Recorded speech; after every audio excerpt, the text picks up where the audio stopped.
வணக்கம் நேயர்களே. இப்ப பார்த்தீங்கன்னா, தமிழக அரசியல்ல பல எதிர்பாராத மாற்றங்கள் நடந்திருக்கு. போன மாசம். என்ன மாற்றம் அது? எல்லாருக்கும் தெரிஞ்சது தான். நமது மாண்புமிகு விஜய் அவர்கள் தலைமையில த.வெ.க. ஆட்சி அமைந்துள்ளது. ஆனா ஒரு கேள்வி இன்னைக்கு எல்லார் மனசுலயும் இருக்கு. நாட் ஒன்லி பொதுமக்கள், அரசியல் விமர்சகர்கள் இடையில கூட இருக்கு அந்த இதே கேள்வி.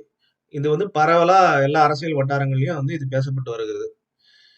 என்ன கேள்வினா, இந்த வெற்றி முழுமையா நமது முதல்வர் விஜய் அவர்களோட வெற்றியா? அல்லது பல ஆண்டுகளா தமிழகத்துல உருவாகி இருந்த அரசியல் மாற்ற மனநிலையினோட ஒரு வெளிப்பாடா? இல்லைன்னா அதோட அறுவடையா? என்பதுதான் பலரின் கேள்வி. சிலர் இன்னும் ஒரு படி மேல போய் என்ன சொல்றாங்கன்னாக்கா, விஜயோட வெற்றிக்கான அடித்தளத்தையே போட்டது யாருன்னா திரு அண்ணாமலை அவர்களும், அதாவது பாஜக முன்னாள் தலைவர் அண்ணாமலை அவர்களும், நமது நாம் தமிழர் கட்சி தலைவரும் ஆன நமது அண்ணன் சீமான் அவர்களும். இது உண்மையா? இல்லைன்னா இது வெறும் ஹைப்பா என்பதை நம்ம இப்ப பார்க்கலாம். Okay, let's get into the video. இப்ப பாத்தீங்கன்னா, இத இப்போ ஒரு பகுப்பாய்வு செஞ்சீங்கன்னு வச்சுக்கோங்களேன். இந்த கேள்வி நான் முன் வச்ச கேள்வியை நீங்க பகுப்பாய்வு செஞ்சீங்கன்னா, முதல்ல இதோட முதல் பகுப்பாய்வு என்ன வரும்னாக்கா, திமுக அரசோட எதிர்ப்பு மனநிலை. அதாவது சென்ற திமுக ஆட்சியோட எதிர்ப்பு மனநிலை. இப்போ எந்த ஆட்சியா இருந்தாலும் காலப்போக்குல ஒரு அதிருப்தி டெஃபினட்டா உருவாகும். அது என்ன ஒரு ஈவன் அலெக்சாண்டரோட ஆட்சியா இருந்தா கூட, இல்லைன்னா பெரிய ஈவன் தஞ்சை ஆண்ட ராஜராஜ சோழனோட ஆட்சியா இருந்தாலுமே கூட எல்லாரையுமே சாட்டிஸ்ஃபை பண்ணவே முடியாது. ஸோ அதனால எந்த ஆட்சியா இருந்தாலும் காலப்போக்கில் ஒரு ஆன்டி இன்கம்பன்சி இல்லை ஒரு அதிருப்தி உருவாகிறது யாராலையும் தடுக்க முடியாது.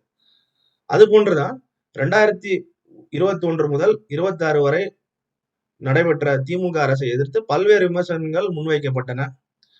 முதல் விமர்சனம் என்ன? விலைவாசி உயர்வு.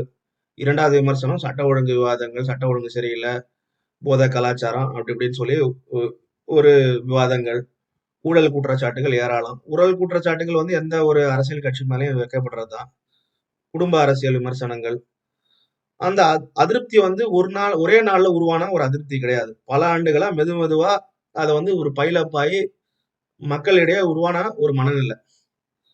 ஓகே, சோ இதுல பாத்தீங்கன்னா, எப்படி இந்த நான் சொல்ற மேற்கொண்ட தலைவர்கள் அண்ணாமலை அவர்களா இருக்கட்டும், அல்லது அண்ணன் சீமான் அவர்களா இருக்கட்டும், எப்படி அதோட பங்கு வகிச்சாங்கன்றத பார்ப்போம். முதல்ல பாத்தீங்கன்னா அண்ணாமலை அவர்களோட பங்கு. இப்போ இந்த சூழ்நிலையில் தான் அண்ணாமலை அவர்கள் முக்கிய பங்காற்றுறாரு. எப்படி ஆற்றுறாரு? 2021ஆம் ஆண்டு அவர் பாஜகவின் மாநில தலைவர்களாக நியமிக்கப்படுகிறார், பாஜகவின் டெல்லி தலைமையால். ஓகே,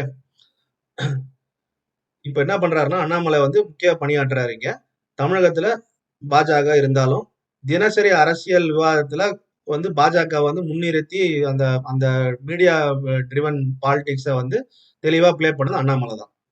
அதை தினசரி அரசியல் விவாதமா இந்த ஆன்டி இன்கம்பன்சி நான் சொன்ன அந்த மேற்கொண்ட விவாதங்கள், சட்ட ஒழுங்கு சரியில்லை, விலைவாசி உயர்ந்துருச்சு, குடும்ப அரசியல், டிஎம்கே ஃபைல்ஸ், இது போன்ற தினசரி இந்த போன்ற விமர்சனங்களை தினசரி அரசியல் விவாதங்களா மீடியால கொண்டு வந்தவர் அண்ணாமலை தான். அதுல குறிப்பிட்டு சொல்லணும்னா அவரது எண்மண் எண் மக்கள் யாத்திரை.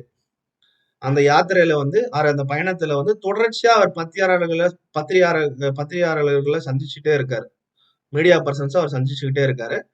திமுக அரசிற்கு எதிரான ஆவணங்களை, குற்றச்சாட்டுகளா ஏதோ அந்த ஆவணம் உண்மையா பொய்யான்றத நம்ம அது வேற விதமான விவாதம்.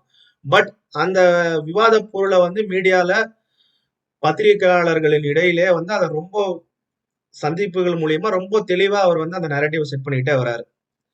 ஓகே, சோ இவற்றின் மூலம் என்ன ஆகுதுன்னா, அவர் தான் செயல்படுற எதிர்கட்சி தலைவர் மாதிரி வலுப்பெறுகிறார். அவரது ஆதரித்தலும் எதிர்த்தலும் ஒரு இன்றியமையாத ஒரு செயலா மாறுது தமிழக அரசியல் களத்துல. அது மாறுச்சுன்றதையும் யாராலையும் மறுக்கவும் முடியாது, அதுக்கு மாற்று கருத்தும் இருக்க முடியாது. அதுதான் அண்ணாமலையர்களோட இது. பாத்தீங்கன்னா அவர் ஒரு தனி இயக்கம், பாஜக இருந்து அவர் வெளியே ஒரு தனி இயக்கம் அண்ணாமலை அவர்கள் காண்கிறார் என்று சொன்ன உடனே நிறைய பேர் அதுல போய் ஜாயின் ஆகுறாங்க. அது காரணம் என்ன? அப்ப அவர் போட்ட அந்த ஆன்டி இன்கம்பன்சி திமுக எதிர்ப்பு விதை தான் அதுக்கான ரீசனா அமையுது. அடுத்தது, நம் அனைவரும் அறிந்த அண்ணன் சீமான் அவர்கள். ஓகே. இப்போ நான் முந்தின காணொளிகள்ல நான் வந்து ஒரு டிஸ்கிரிப்ஷன்ல விடுறேன். நான் பழைய காணொளி ஒண்ணு சொல்றேன். அண்ணன் சீமான் அவர்களோட கருத்த வந்து எப்படி மீடியா வந்து இருட்டடிப்பு செஞ்சதுன்னு சொல்லிட்டு. ஓகே. இதே நேரத்துல அண்ணன் சீமான் அவர்கள் வேறு விதமான அரசியலை முன்னெடுக்கிறார். அதுதான் அந்த அந்த அந்த அரசியல தான் வந்து மீடியா கடந்த ஆண்டுகளா வந்து அது சில பல ஆண்டுகளா வந்து அத வந்து முடக்கிட்டே வந்திருக்கு. ஓகே. அது என்ன மாற்று அரசியல்னா, அகைன் இந்த திமுக எதிர்ப்பு அரசியல் தான் அதுவுமே கிட்டத்தட்ட. பட் ஆனா வந்து அது வேறு வகையான ஒரு வடிவம்.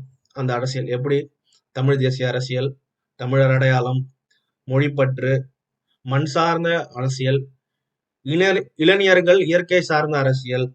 அது ஒரு மாற்று அரசியலா காணப்படுது. அதாவது நம்ம எதிர்பார்க்க வேண்டிய அரசியல்களை வந்து இப்ப அண்ணன் சீமான் அவர்கள் இளைஞர்களிடையே அவர் வந்து உருவாக்குறார். இந்த கருத்துக்களை தொடர்ந்து பல ஆண்டுகளா வந்து அவர் மக்கள்கிட்ட கொண்டு சொல்றார். இதுல குறிப்பிட்டு சொல்லப்போனா தமிழ் தேசிய அடையாளம், தமிழர் அரசியல், தமிழர் அடையாளம். இப்போ தமிழர் அடையாளம்ன்றத வந்து பிரிடாமினன்ட்டா அந்த நரேட்டிவ கையில வச்சிருந்தது வந்து திமுக அரசு தான். திமுக அரசுன்றத விட திமுக கழகத்தோட ஒரு அடிநாதமாவே பல பல ஆண்டுகளா, பல தசாப்தங்களா வந்து அந்த அரசியல் இருந்துவதை நம்ம பார்க்கிறோம். அதுக்கு காரணம் திமுக தலைவர்கள் இடையே இருந்த தமிழ் பற்று, தமிழ் புலமை.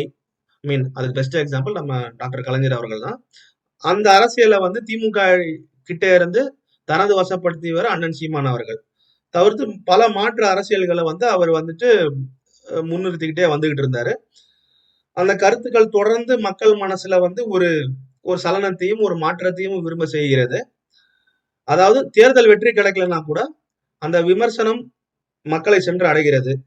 நிலையான ஆதரவாளர்களை அண்ணன் சீமான் அவர்கள் உருவாக்கிச்சு. அதான் பாத்தீங்கன்னா வந்து ஒரு கடந்த நாடாளுமன்ற தேர்தல் வரையும் அவர் சராசரியா அவரோட வாக்கு சதவீதம் உயர்ந்துகிட்டே வந்ததை நம்ம பாக்குறோம். 8 ஃபர்ஸ்ட் 1%ல இருந்து 4% மாறுறாரு. அப்புறம் கடைசியா 8% வரையும் அவர் வாக்குகளை வாங்குறாரு. அதுதான் வந்து மீடியா வந்து இருட்டடிப்பு செய்யுது. மாற்றம் வேண்டும் என்ற நிலையை உருவாக்கியவர் சீமானும் ஒருவர். சீமானோட பங்கு வந்து அளப்பரியது. அண்ணாமலை போன்றவர்கள். இப்போ சீமான் மற்றும் அண்ணாமலை அவர்கள் போன்ற பங்கேற்பு மிகவும் அளப்பரியது. இந்த இந்த இதுல இந்த மாற்றம் வேண்டும், அந்த ஆன்டி இன்கம்பன்சியை ஹைலைட் பண்ணிட்டு வந்ததுல. ஓகே. இப்போ இந்த பேக்டிராப்ல தான் விஜய் அவர்கள் அரசியலுக்கு வராரு. தேர்தல் காலகட்டத்துல தேர்தல் அரசியல்லயே அவர் டைரக்டா இறங்குறாரு. இப்ப பாத்தீங்கன்னா அண்ணாமலையோட அரசியல் உழைப்பு, சீமான் அவர்களுடைய சித்தாந்த அரசியல் மற்றும் விஜய் அவர்கள் இருந்த மக்கள் கவனம். இப்ப பாத்தீங்கன்னா இந்த மூணுமே நேர்கோட்டுல பயணிக்குது. ஓகே. இப்ப வந்து விஜய் கிட்ட என்ன ஒரு அட்வான்டேஜ்னா, சீமான் அவர்கள் மற்றும் அண்ணாமலையிடம் இல்லாத ஒரு அட்வான்டேஜ் விஜய் கிட்ட என்னன்னா, தமிழகம் முழுவதும் அறியப்பட்ட ஒரு முகம் வந்து விஜய் அவர்கள் தான். அதுல வந்து எந்த ஒரு மாற்று கருத்துமே யாருக்கும் இருக்க முடியாது. மிகப்பெரிய ரசிகர் வட்டம், ரசிகர் பட்டாளம், ஊடகங்களோட முழு கவனம். ஏன்னா வந்து விஜய் வந்து ஒரு மாபெரும் ஸ்டார். அதை வந்து யாருமே அதை நம்ம மறுக்க மாட்டோம். திரையுலகில வந்து அவரோட உழைப்பு அளப்பரியது. அவரது உழைப்பு, அவரோட சிந்தனை, அவரோட பாணி எல்லாமே தனித்துவமானது. ஸோ அதனால ஊடகங்களோட முழு கவனம் வந்து அவர் மேல இருக்கு. இதனால ஏற்கனவே வந்து உருவாகி இருந்த அந்த ஆன்டி இன்கம்பன்சி, அந்த மாற்று அரசியலுக்கான மனநிலையை வந்து அப்படியே அரசியல் வாக்குகளா விஜய்க்கு போய் சென்றடைகிறது. மாற்றம் வேணும்னு நினைக்கிறவங்க எல்லாருமே ஓகே, அண்ணாமலை இருக்காரு, சீமான் இருக்காரு. பட் இருந்தாலும் யார் திமுகவை வீழ்த்த முடியும் அப்படின்ற ஒரு தாட் ப்ராசஸ்ல விஜயை சென்றடைகிறது அனைத்து வாக்குகளும். ஓகே. இப்போ இதுல உச்சகட்டம் என்னன்னா, இந்த வெற்றி யாருடையது? விஜயோடையதா, அண்ணாமலையோடதா, சீமானுடையதான்றது மட்டும் விவாதம் இல்லைங்க. உண்மையில இது ஒருவரின் வெற்றி மட்டுமல்ல. ஒருவர் எதிர்பார்ப்பை உருவாக்குகிறார், மற்றொருவர் அறுவடை செய்கிறார். இதுல பாத்தீங்கன்னா சீமான் அவர்கள் தமிழ் தேசிய அரசியல், மாற்று அரசியல், இயற்கை விவசாயம் அது போன்ற அரசியல். அது போன்று அண்ணாமலை அவர்களோட வந்து அந்த அந்த திமுக எதிர்ப்பு அரசியல் எல்லாத்தையும் சேர்த்து ஒரு அறுவடையாக விஜய் செய்கிறார். அப்படிதான் வந்து இதால வந்து பார்க்கப்படுது.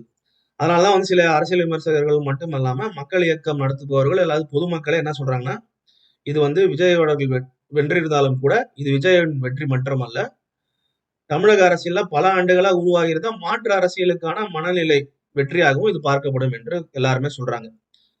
ஓகே. இப்போ வந்து இந்த பகுப்பாய்வை நீங்க ஏற்கிறீர்களா? இது விஜயின் முழு முதல் வெற்றி விஜய் உடையதா? இல்லது அவரது சொந்த இது வெற்றியா? இது அவர் சொந்த செல்வாக்கா? அல்லது அண்ணாமலை மற்றும் சீமான் அவர்கள் உருவாக்கிய அரசியல் சூழலின் பலனா? உங்க கருத்தை கமெண்ட்ல பதிவு செய்யுங்க. எனது காணொலிகள் உங்களுக்கு பிடிச்சிருந்தா லைக், ஷேர் மற்றும் சப்ஸ்கிரைப் செய்யுங்கள். மீண்டும் அடுத்த காணொலியுடன் உங்களை நான் சந்திக்கிறேன். நன்றி, வணக்கம்.